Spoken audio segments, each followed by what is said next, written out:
የዓለም የንግድ ፍሰት የሚካሄድባቸው የባህር መተላለፊያዎች የትኞቹ ናቸው የሚለውን ዛሬ እንመለከታለን። እንግዳ ጋብዘናል። ቺፍ ኢንጂነር ተካልኝ ኦልጅራ ይባላል። ከ14 ዓመት በላይ በመርከበኝነት ህይወት ላይ ነው የሚገኘው። ዛሬ ከሱ ጋር ጥቂት ቆይታዎችን እናደርጋለን። አመሰግናለሁ ተካልኝ። የዓለም የንግድ ፍሰት የሚካሄድባቸው ዋና ዋና መተላለፊያዎች የትኞቹ ናቸው የሚለውን ደግሞ አሳየን። 4 ትላልቅ ውቅያኖሶች አሉ። ዋና ዋና መተላለፊያዎች እንግዲህ ብዙ ናቸው።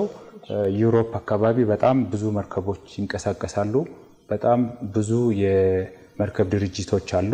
ስለዚህ ይሄ ከእንግሊዝ ቻነል ጀምሮ ኖርዝ ሲ ከዛ እስከ ጅብራልታር ድረስ በጣም ብዙ የመርከብ ፍሰት ያለበት ቦታ ነው። ከአትላንቲክ ኦሽን ደግሞ ወደ አሜሪካ ወደ አውሮፓ ወይ ደግሞ ወደ ተለያዩ አፍሪካ ሀገራት ወይ ደግሞ ወደ ኤዥያ የሚሄዱ ሁሉ ጊዜ በዚህ በጅብራልታር ስትሬት ያልፋሉ ማለት ነው። ለመተላለፍ ብቻ ደግሞ ከዛ ወደ ስዌዝ ካናል አድርጎ በሬድ ሲ አድርጎ ጎረቤታችን ጅቡቲና ኤርትራን አጠገባችን ከኢትዮጵያ 50 ኪሎ ሜትር አካባቢ ርቀት ላይ በባብኤል መንደብ ይተላለፉና ከዛ በኋላ ጋልፍ ኦፍ አደን ላይ ከደረሱ በኋላ እንደገና የተለያየ አቅጣጫ ይይዛሉ ማለት ነው።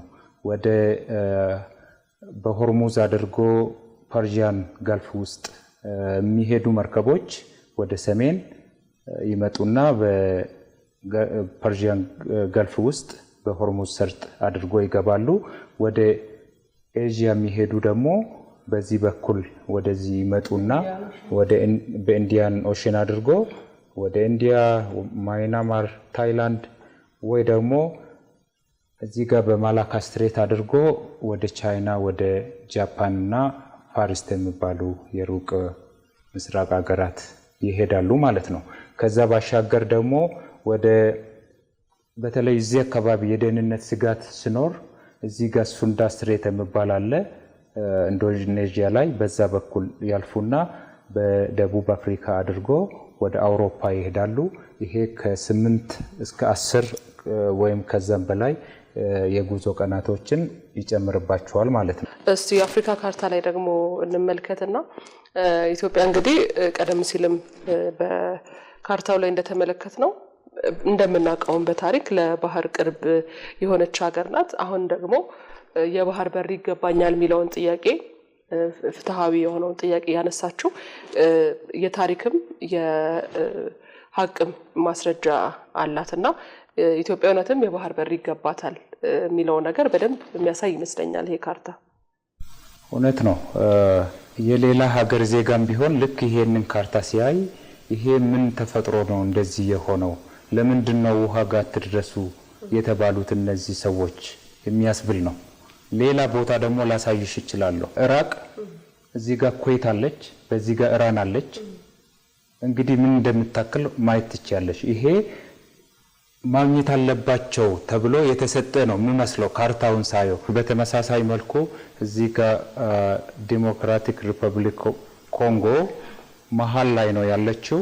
ግን እዚህ ጋር እንዴት ተደርጎ የባህር በር እንዲኖራቸውና ያለ ችግር ወደብ እንዲኖራቸው እንደተደረገ ከካርታው እንደምናየው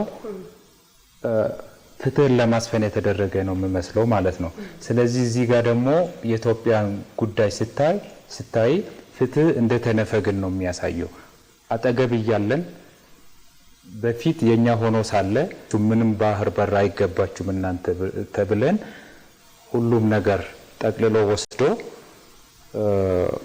እኛ ለሌላ ሀገር ትልቅ ክፍያ ከፍለን የምናስገባበት ፍትህ የጎደለውና ጥያቄው መነሳቱ በጣም ተገቢ ከተገቢውም በላይ ነው።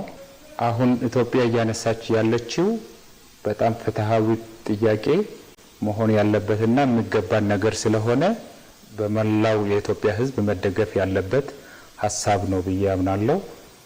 እንዳብራራ ድሉን ስለሰጣችሁኝ አመሰግናለሁ። አመሰግናለሁ በጣም እኔ ጥሩ ጊዜ ነበረን። ጥሩ ገለጻ ማድረግልናል። እንደዚህ ያገን ደግሞ መንገዶቹ መተላለፊያ መንገዶቹን ስለነገርከን እናመሰግናለን ተካልኝ። በጣም አመሰግናለሁ።